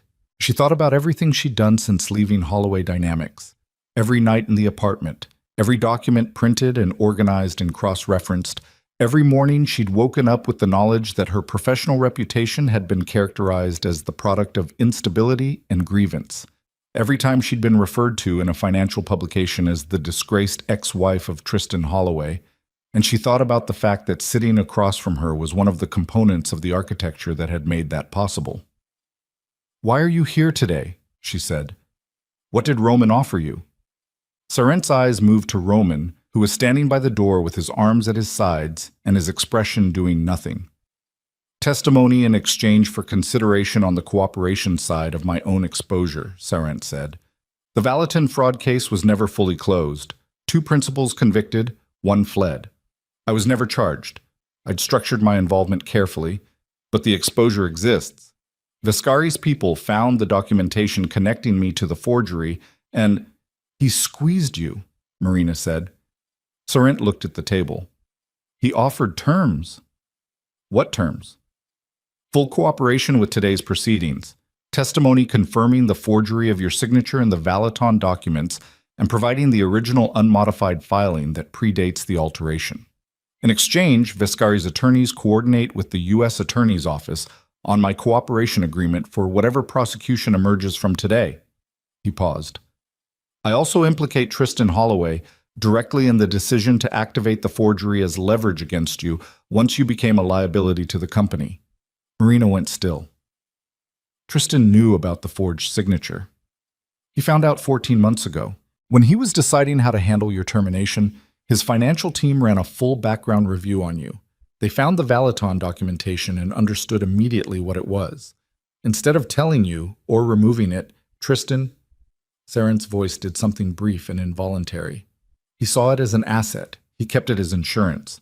If your civil action ever gained enough traction to be dangerous, the Valaton documentation would be introduced to contaminate your credibility. Marina sat with this for approximately 5 seconds. He's been holding a forged document with my name on it for 14 months, she said. As a weapon? Yes. And you're going to testify to that? Yes. She stood up. The chair scraped back hard on the floor, and Sorrent flinched at the sound, and she didn't care and didn't manage her lack of caring. She walked to the window and stood with her back to the room and looked at the brick wall and breathed. Once. Twice. The third breath came out ragged, and she pressed her hand flat against the cold glass and waited for the fourth to be steadier. And it was, barely, and she turned back around. When we go back in, she said to Sorrent, you're going to tell all of it. Not the version that protects your cooperation deal, not the version that minimizes your role, all of it. Because if there's a single gap in what you say, Croft will find it and use it, and this whole thing collapses. She looked at him with a clarity that she could feel in her eyes, the particular quality of attention that arrives when you've run out of everything except the essential. Do you understand me? Sorrent said, yes. She looked at Roman. The second file. Everything. Roman reached into his jacket and produced a folded document and placed it on the table without ceremony. Marina picked it up and read it standing. It took 4 minutes. When she was done, she set it back on the table and pressed both palms flat on the surface and looked at the wall and cataloged what she'd just read with the same mechanical precision she'd applied to every document in the last 3 years. The second file contained, in addition to the Valaton materials, 3 years of internal Holloway Dynamics communications documenting the deliberate strategy to use the forged MV Consulting documentation against her in the event of legal action. It contained a specific email from Tristan Holloway to his father, Malcolm, dated 11 months ago, that read, "The Valaton connection to Marina's entity is confirmed clean and usable. If Vale's case gets traction, we surface it through a third party and let the Fraud Association do the work. She'll spend a year defending herself, and the civil case dies in the confusion." It also contained, on the final page, a communication Marina didn't expect. A wire transfer authorization dated 8 months ago from a Holloway Dynamics operational account to an offshore holding entity for an amount of $300,000, with a reference code in the memo field. She recognized the reference code. She'd created it herself 4 years ago as a file naming convention for a specific category of vendor contracts. It was an internal notation system she'd built and used exclusively during her time as COO. Nobody outside of her direct team would have had reason to know it. For it to appear in a transfer authorization 8 months after her departure from the company, applied to a payment going to an offshore entity, meant that someone had accessed her file architecture after she left, had pulled her notation system, and had used it to create a paper trail that would look, to an investigator who found it, like a communication between an offshore entity and someone who used Marina Vale's file notation conventions. They'd been building the frame for 8 months, actively, after the divorce, while she was building her case. Tristan hadn't been waiting to use the forgery as a defensive weapon. He'd been constructing an offensive one. She put the document back on the table, She looked at Roman with the specific kind of attention that has burned through everything except its own core. You had this for how long? The wire transfer documentation came in 6 weeks ago. And you waited. I needed the Sarant testimony to anchor it. Documentation without a human source to contextualize it is, I know what it is. She picked up the document and put it in her jacket pocket next to the Valton copy. I'm taking this into the courtroom. Roman said, the U.S. Attorney's Office needs to be the presenting party for the wire transfer evidence. If you present it directly, Croft challenges the chain of custody. Then I present it, and Marsh represents it through proper channels, and we do it twice. Marina was already moving toward the door. I'm not waiting for someone else to decide when the room sees this. Roman said, Marina. She stopped, hand on the door. The recording, he said. She turned. He reached into his jacket again. This time he produced a phone, unlocked, with an audio file open on the screen. He held it out to her. 2 weeks ago. Tristan and his father in the Holloway Dynamics boardroom. The building's security contractor is someone I've worked with for a long time. Marina looked at the phone. She did not take it. Play it, she said. He pressed play. The audio was clear enough to be damning and imperfect enough to be real. The specific imperfection of a room recording, the slight ambient hum, the shift in acoustic quality when people moved, and then 2 voices she recognized with the immediacy of things that live in the body rather than the mind. Tristan. She's not going to stop. I need this resolved before the filing date. Malcolm. The Valatin material is ready. If you use it before the hearing, it looks preemptive. Wait until she has a moment in court, then surface it through the media contact. By the time her attorney... Tristan. She doesn't have an attorney. Malcolm. Then it's faster. Surface it the morning of. She spends the first hour in that courtroom defending herself, and we ask for dismissal on credibility grounds. Okafor won't dismiss, but it poisons the record. Tristan. And Sarant. Malcolm. Sarant's contained. He has more to lose from exposure than we do. He won't move. A pause. Tristan. What about the transfer notations, the ones using her system? Malcolm. Those are insurance. If the Valaton material isn't enough, the notation trail suggests she had ongoing involvement with the offshore structure after leaving the company. It won't hold up forensically, but it doesn't need to. It needs to hold up long enough for the civil case to collapse. Roman stopped the playback. The conference room was very quiet. Sarant was looking at the phone with the expression of a man watching something he'd been adjacent to for a long time finally become fully visible. Marina's hand was still on the door. She could feel her heartbeat in places she didn't usually feel it.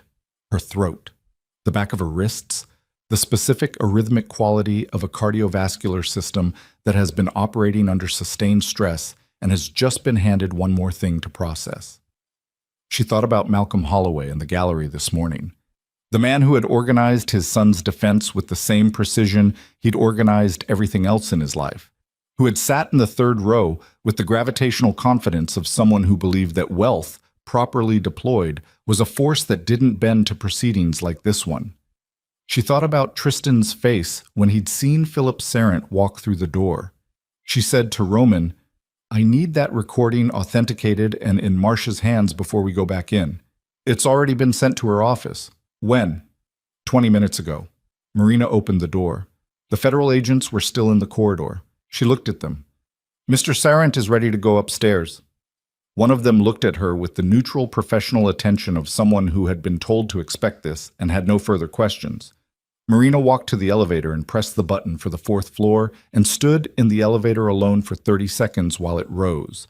And in those 30 seconds, she did something she had not allowed herself to do at any point during the last 3 years. Not once, not in the apartment at 2 in the morning, and not in the filing queue at the courthouse, and not in the restaurant where Roman had first laid out what he had and what he needed. She let herself understand the full weight of what had been done to her. Not the professional damage, not the legal exposure, the specific personal weight of having been a person who found something true, who tried to do something about it, and who was then systematically dismantled by people who had the resources to make dismantling look like justice. The years of it. The sustained, deliberate architecture of it. The fact that they'd built a frame around her name before she'd ever set foot in the building. 30 seconds. The elevator opened. She walked back into the courthouse corridor with her jaw set and the documents in her pocket and the recording in Roman's phone and Philip Sarant being escorted up the stairs behind her. And she walked toward the courtroom doors and pushed through them and took her place at the plaintiff's table and looked at Tristan Holloway across the well of the court. He looked back. He knew something had changed in the 43 minutes of the recess. She could see him knowing it. The way he held his face had changed.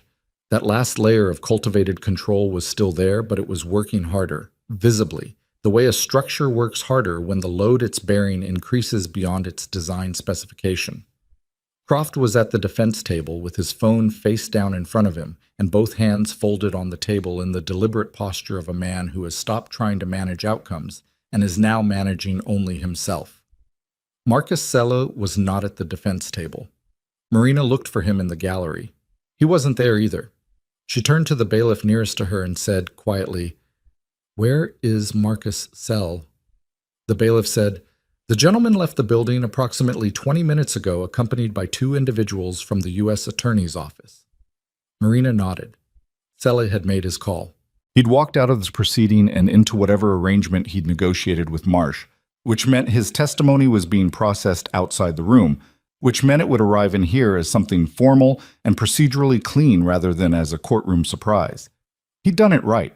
She hadn't expected him to do it right, and she noted that, filed it away, thought, people are occasionally more than the worst thing they've done. Judge Okafor entered. The room stood. "Be seated." Okafor arranged her papers with the particular efficiency of someone working an accelerated timeline. "I want to note for the record that AUSA Marsh's office has communicated to the court that a formal federal investigation is now open, parallel to these proceedings, into the financial activities of Holloway Dynamics and certain associated individuals. This does not terminate the civil proceeding before us, but it does significantly alter the context in which we're operating." She looked at the defense table. "Mr. Croft, your client has been advised." Croft said, "He has, Your Honor." "Mr. Holloway," Okafor looked at Tristan directly, "I want to be very clear with you. The protections that apply to a civil defendant in these proceedings do not extend to obstruction of a parallel federal investigation. If there is any documentation relevant to the federal investigation that has not been disclosed, this is the moment to disclose it." Tristan said nothing. The silence lasted 4 seconds. 4 seconds in a courtroom with this much accumulated pressure had the quality of a physical thing, a weight that everyone in the room was sitting under.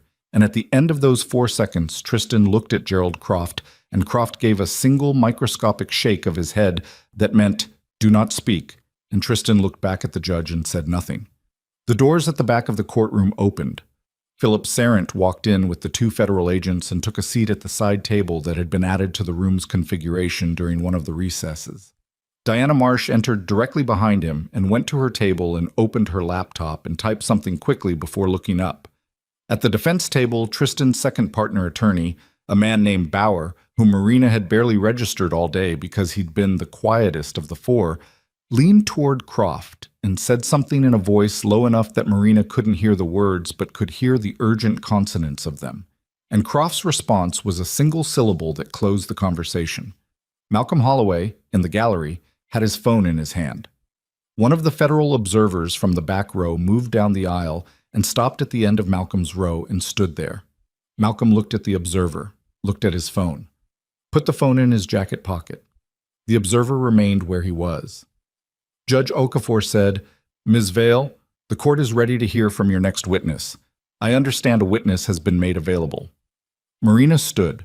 She reached into her jacket pocket and placed both documents on the table, the Valton copy and the wire transfer authorization, and looked at them for exactly 1 second. Then she looked at Tristan. He was looking at the documents on her table, and his face was doing something that she had spent 3 years imagining and now, watching it happen in real time, found she had no feeling about at all.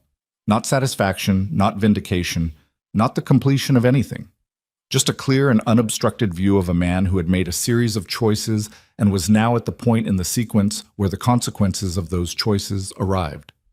"Your Honor," Marina said, "I'd like to call Philip Sarant." Sarant stood. And in the front row of the gallery, Roman Viscari took out his phone and placed it on his knee, face up, with the audio file still visible on the screen, and looked at the judge's bench with the expression of someone who has been waiting a long time for a particular moment, and as Philip Sarant took the oath with both hands at his sides and his eyes on the middle distance. The way people look when they've decided to do something they know will cost them and have moved past the decision into the execution of it. He sat. He adjusted the microphone. He looked at Marina, and she looked back, and the look contained nothing warm.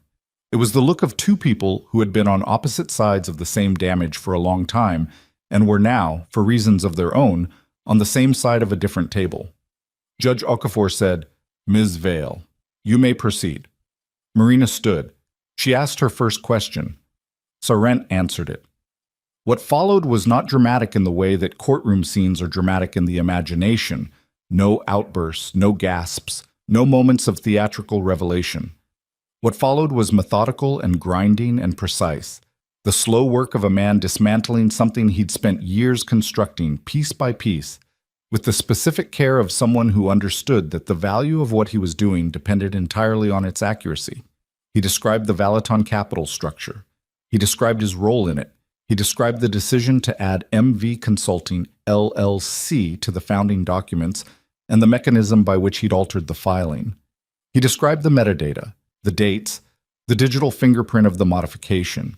He described the original unaltered version, which he had retained on an encrypted drive that Roman's people had located and copied, and which was now in the possession of the U.S. Attorney's Office as of 40 minutes ago. Then Marina said, "When did Tristan Holloway become aware that the MV Consulting entry in the Valaton documents was a forgery?" Sarant said, 14 months ago. Estimate. His internal legal team flagged it during their background review of Ms. Vale. And what did he do with that information? He called me. He asked me to confirm that the entry was my work and that it would hold up to scrutiny if introduced into a legal proceeding. What did you tell him? I told him it would hold up to cursory scrutiny, that a forensic review would expose the modification date discrepancy. He said he didn't need it to survive a forensic review. He needed it to survive long enough to destabilize a civil proceeding. In the gallery, Marina heard someone, a reporter, probably, exhale sharply, the kind of breath that means, there it is. "Mr. Sarant," Marina said, "in your professional assessment, was Tristan Holloway knowingly using a fraudulent document as a weapon against a person he was aware was innocent of any involvement in the Valaton capital fraud?" Croft was on his feet. "Objection. Calls for a legal conclusion." "I'll rephrase," Marina said. "Mr. Sarant, did Tristan Holloway know that Marina Vale had no knowledge of, involvement in, or financial benefit from the Valaton Capital Fund?" "Yes," Sarant said. "He knew." Marina sat down. Croft's cross-examination lasted 22 minutes and accomplished nothing except to establish that Sarant had his own substantial legal exposure and was therefore a self-interested witness. Judge Okafor noted this for the record in the flat tone of someone pointing out weather. Marsh requested the floor. Matsim. For the next hour, Diana Marsh walked the court through the external financial documentation that Roman's network had assembled. The offshore accounts, the wire transfer chain, the shell entity structure, all of it presented with the procedural precision of a federal attorney building a record that would outlast the afternoon. She moved through it without flourish, which was more devastating than flourish would have been, because it communicated that this was not an argument or a theory, but a documented sequence of events that had already happened and had left a trail, and the trail had been followed to its end. The wire transfer authorizations using Marina's file notation conventions were admitted. The email between Tristan and Malcolm. The Valaton material is ready. She'll spend a year defending herself and the civil case dies in the confusion, was admitted. Croft objected to both. Both objections were overruled. Then Marsh said, "Your Honor, I'd like to play an audio recording that has been authenticated by the FBI's Digital Forensics Laboratory as unaltered and accurately dated." The courtroom was very quiet. Roman's phone was no longer on his knee. The recording had been transferred, authenticated, processed in 40 minutes by people who had been waiting for it, and now it existed in the legal record as a clean piece of evidence rather than something produced from a crime boss's jacket pocket. Marina understood, watching this, the full sophistication of what Roman had constructed. Not just the evidence itself, but the pipeline for it, the architecture that could take raw material and move it through legitimate channels fast enough to matter. The recording played through the courtroom speakers. She's not going to stop. I need this resolved before the filing date. Tristan sat absolutely still. Malcolm Holloway, in the gallery, closed his eyes. The recording ran to its end. The last sound was Malcolm's voice saying it needs to hold up long enough for the civil case to collapse. And then the room heard the ambient quiet of the boardroom recording, a breath of silence before the playback stopped. And that small silence had the quality of a door swinging open onto something that couldn't be unheard. Judge Okafor looked at the defense table for a long moment. Gerald Croft stood without being asked. He straightened his jacket and adjusted his cuffs with the precise movements of a man performing the last dignity available to him. He said, "Your Honor, may I have a brief moment to confer with my client?" "You have 5 minutes," Okafor said. The 5 minutes looked like surgery. Marina didn't watch Tristan's face because she didn't need to, because she could hear the conference in the quality of the silence around it. The way the room's collective attention created a kind of pressure that was itself audible. She looked at her table. She looked at the documents she'd brought in that morning, the thin folder that had started the day, and thought about the distance between that and where they were now. And the distance was vast and the cost of it was real, and she did not feel triumphant. She felt tired in a way that went below muscle and bone, the specific exhaustion of a sustained effort that had asked more than effort and had taken it anyway. Croft turned back to the bench. He said, "Your Honor, the defense is prepared to withdraw all pending motions and stipulate to the factual record as presented by the plaintiff and the U.S. Attorney's Office." A sound moved through the gallery. Not loud, the collective sound of people processing. Judge Okafor said, "Mr. Holloway, I need to hear this from you directly. Do you understand what your counsel has just stipulated on your behalf?" Tristan stood. He stood with the specific quality of a man who has been stripped of every layer of management and is operating from whatever is underneath all of it. His face was not what Marina had expected. She'd expected anger, or the performance of dignity, or the cold-eyed calculation of someone already planning the next move. What she saw was something simpler and more ruinous than any of those things. He looked like a person who had just arrived at a full understanding of the specific decisions that had led him to this room, this moment, this exposure. And the understanding was neither regret nor remorse. It was just the naked recognition of causation, the connecting of what was done to what it cost, and the discovery that the math produced this. He said, "Yes, I understand." He sat back down. Okafor made notations for several seconds. Then she said, "Given the severity of the evidentiary record and the parallel federal investigation now formally open, I am ordering an immediate freeze on all Holloway Dynamics operational accounts pending the outcome of the federal investigation. I am further ordering that all principals named in the documentary record surrender their travel documents to the clerk's office before leaving the building today." She looked up. "A USA Marsh, the federal investigation takes precedence, and this court will cooperate fully with the U.S. Attorney's Office's timeline. I want all materials admitted today transferred to federal jurisdiction by close of business." She looked at Marina.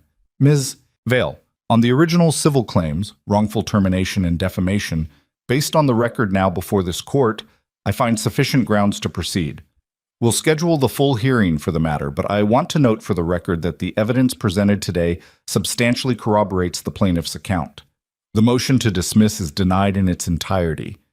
She put her pen down. She looked at the room with the expression of someone who has handled the weight of the day and intends to leave it here. "We're adjourned," she said. The gavel came down at 6:47 in the evening. Outside, it was raining. Marina stood on the courthouse steps and felt it on her face and didn't move for a moment. The air was cold and wet and smelled like the city in the specific way it smelled after rain began. An exhaled smell, like the concrete itself had been holding its breath. Behind her, the doors opened and closed in intervals as people exited, and she heard voices, phones, the organized noise of a day concluding, and she stood in the rain and let it land on her and did nothing with it except feel it.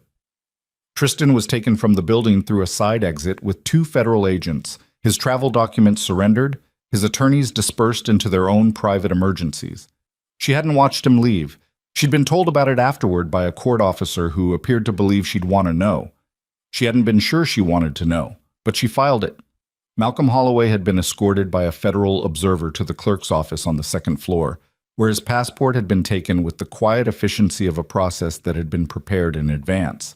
She hadn't seen this either. She'd been in the corridor outside the courtroom, leaning against the wall with her folder in her hands, not quite ready to start moving again. She was still not quite ready when Roman found her. He came out the main doors and stood beside her on the steps in the rain and didn't say anything for a moment.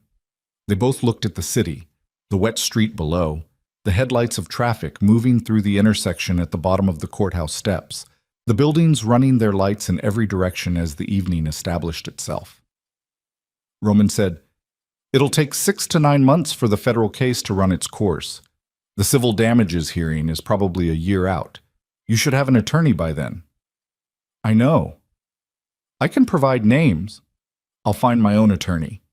He accepted this without comment. Marina looked at the street. A cab went by with its light off. A woman walked past on the sidewalk below, umbrella low, moving fast. The ordinary rhythm of a city that had been operating in parallel with the entirety of this day and would continue operating without reference to it. She said, "Sarent's cooperation agreement. What did you give him?" "My attorneys facilitated an introduction to Marsh's office. The agreement is between Sarent and the federal government. I'm not a party to it." "You arranged it." "I introduced the parties." A pause.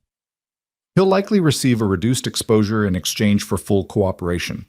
The U.S. Attorney's Office wanted the Holloway case more than they wanted Sarent." "And you," Marina said.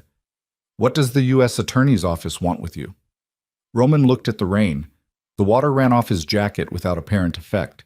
He had the quality, she'd noticed it from the first time she'd met him, of someone who occupied weather the way other people occupied furniture, as though the external conditions were simply not part of his calculation. "My presence in that courtroom today will generate inquiries," he said. "They'll look at my connection to the evidence chain. Marsh is already aware of how I obtained certain materials." "Will it be a problem?" "It will be a conversation." His voice held nothing anxious about this. "I've had those conversations before." Marina turned to look at him directly. Up close, in the rain, with the day finished and the performance of the day finished with it, he looked like what he was. A man in his mid-50s who had spent those years in a specific kind of work that left its own marks. Not the dramatic marks of popular imagination, but the subtler ones, the particular quality of stillness that develops in someone who has spent a long time in proximity to consequences. She said, "Were you ever going to tell me about the second file?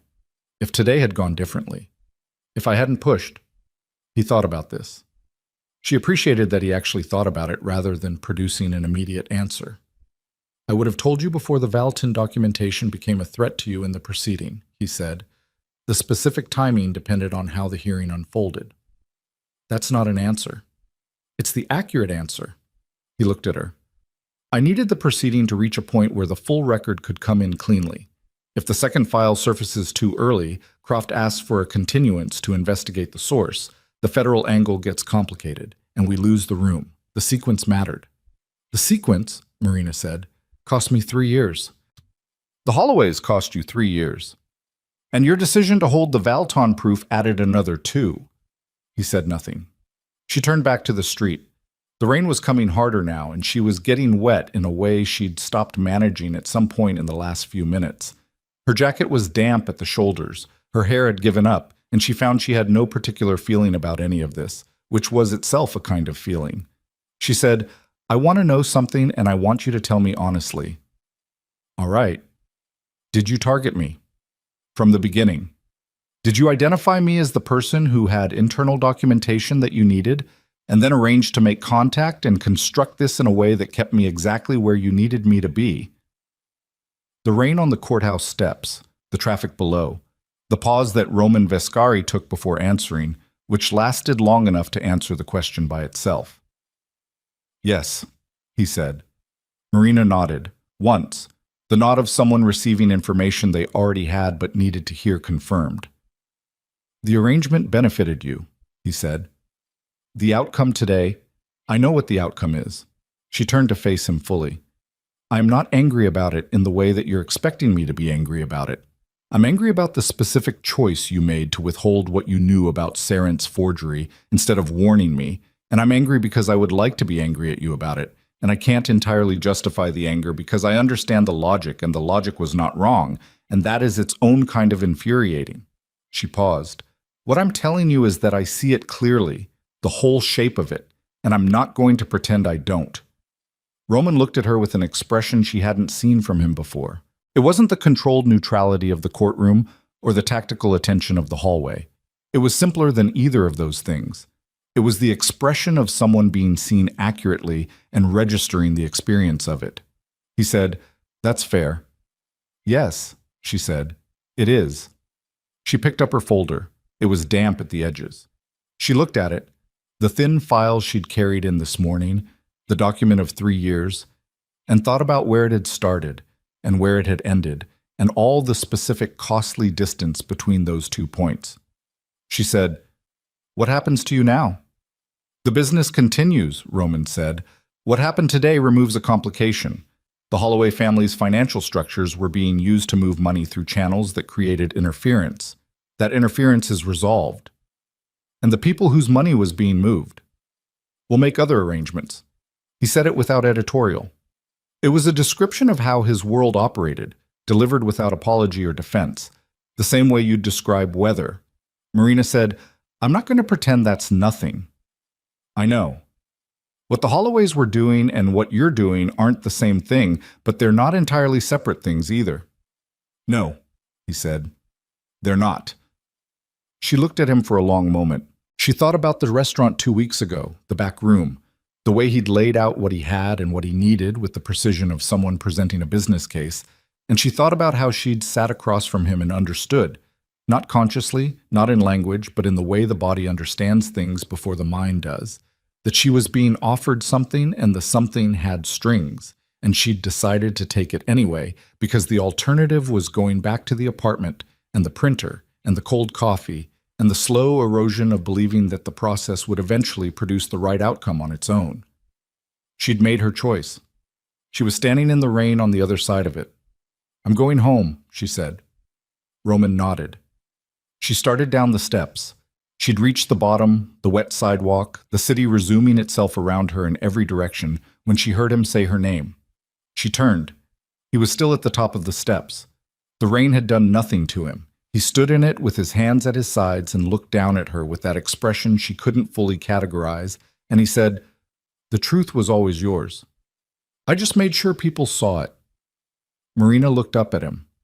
She stood in the rain on the sidewalk below the courthouse steps, with her damp folder and her wet jacket, and the complete unmanageable truth of the day around her like the rain itself. And she thought about what he'd said, the specific phrasing of it, the way it was both true and not the whole truth, which was the only way Roman Vescari ever said anything. And she thought about whether it was enough to call it that. The truth was always yours. Yes. And no. And the rest of it didn't fit cleanly into either. She turned and walked. She walked south on the wet sidewalk with the city moving around her. Headlights, pedestrians under umbrellas, the sound of rain on awnings, a bus exhaling at the corner. And she did not look back at the courthouse, and she did not look back at Roman, and she did not slow down, not because she was running from anything, but because the direction she was moving in was forward, and forward was the only direction that currently made sense to her body. 3 weeks later, Holloway Dynamics was placed under federal receivership. The announcement ran in the financial press on a Wednesday morning and generated the kind of coverage that corporate fraud cases generate when the documentation is thorough and the principles are recognizable. Front page, above the fold, the particular breathless tone that financial journalism adopts when something large and trusted is revealed to have been neither. Tristan Holloway was indicted on 7 counts including securities fraud, wire fraud, and obstruction. His father was indicted on 4 counts, including conspiracy. Gerald Croft withdrew from the case and issued a statement through his firm's PR department that communicated precisely nothing. Marcaselli's cooperation agreement was reported in a legal affairs newsletter 3 weeks after that, a brief item noting that a former attorney had agreed to provide testimony in exchange for consideration, with no further detail. Philip Sarant pleaded guilty to securities fraud in a separate proceeding. His sentencing was deferred pending the cooperation timeline. He would serve time, not as much as the principals. Enough. Marina read all of this the way she read most things now. At the table in her apartment in the morning, coffee that was actually hot, the city outside the window doing its ordinary work. The apartment looked different than it had. Not dramatically. She hadn't renovated or acquired new furniture, but the walls were clear. 3 years of printed documents and transaction logs and judicial opinions had come down in the 2 weeks after the hearing, taken to a storage unit she'd rented for the civil case materials her attorney would need. The attorney was a woman named Claire Ewan, who had reviewed the record and described it, in her characteristically understated way, as unusually thorough, which Marina had taken as the highest available compliment. On a Thursday evening, 4 weeks after the hearing, Marina's phone buzzed with an unknown number. She looked at it for a moment before answering, knowing before she answered who it was. Roman said, "The federal inquiry into my presence in the evidentiary chain is closing without action. I wanted you to know." "All right," she said. "The civil damages hearing is scheduled?" "March. Claire Ewan is handling it." "Good attorney." "Yes." A pause. The phone silence between two people who have run out of the specific kind of conversation that brought them into contact and are now existing in what's left after it. Roman said, "How are you?" Marina thought about the question, the real version of it, not the courtesy version. She thought about the last month, the strange, deflated quality of the weeks after the hearing, the way vindication turned out to be a quieter experience than she'd anticipated, less like a door opening and more like a pressure releasing. The absence of something rather than the presence of something new. She thought about the mornings without the document walls, the strange blankness of them, the slow return, in that blankness, of things she'd stopped paying attention to, the quality of light through the window in the late afternoon, the sound of the city below, the small and ordinary texture of days not organized around a single consuming purpose. "I don't know yet," she said. "I think that's the accurate answer." Roman said, "That seems right." She said, "Are we going to talk again?" Another pause, the kind that Roman Viscari used as punctuation. "Probably not," he said. "There's no particular reason for it now." "No," she agreed. "There isn't. Take care of yourself, Marina."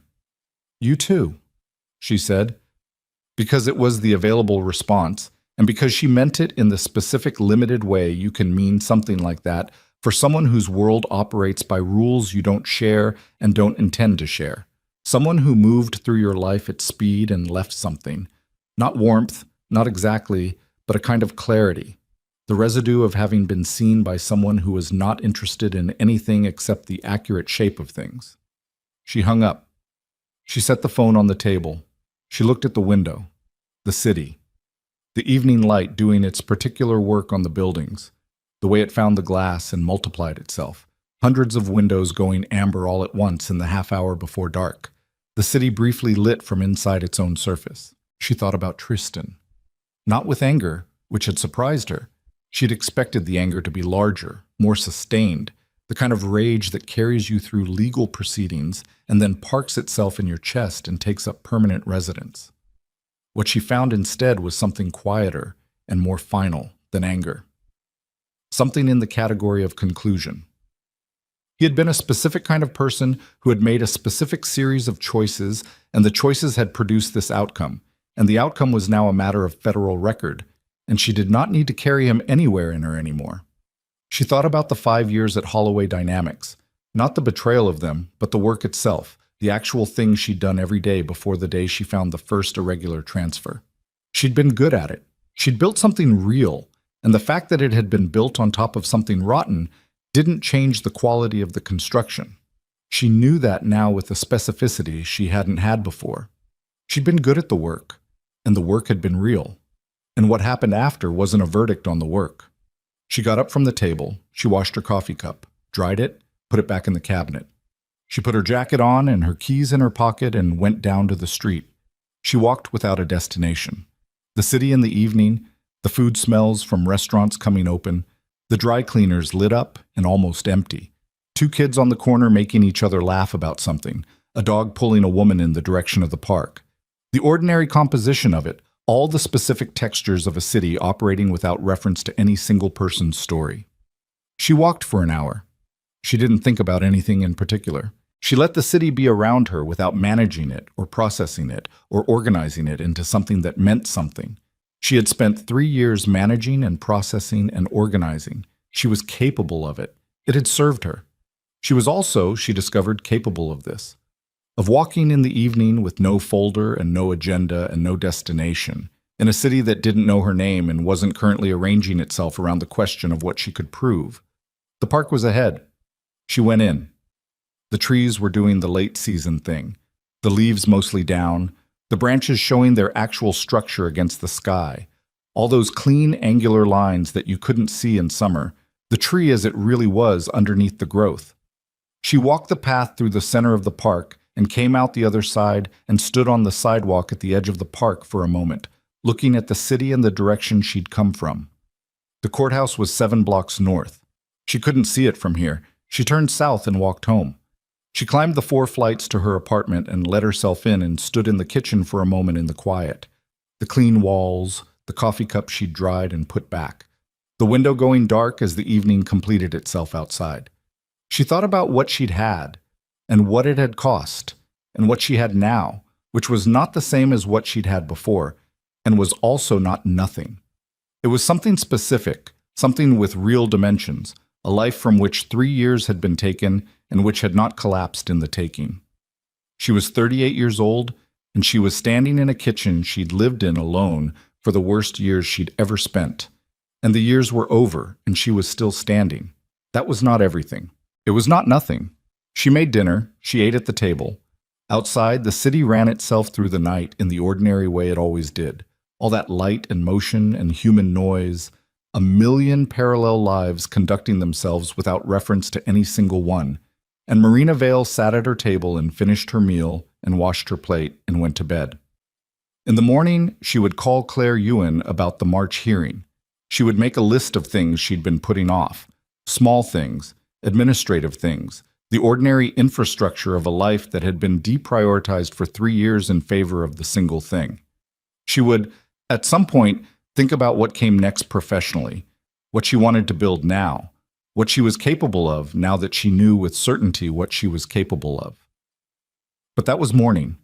Tonight she slept, and the city was quiet around her the way cities are never quite quiet but are close enough, and the sleep was deep and uninterrupted and dreamless, and when the light came through the window in the morning, it came in the ordinary way, without ceremony, without announcement. Just light, just morning, just the beginning of whatever came after the end.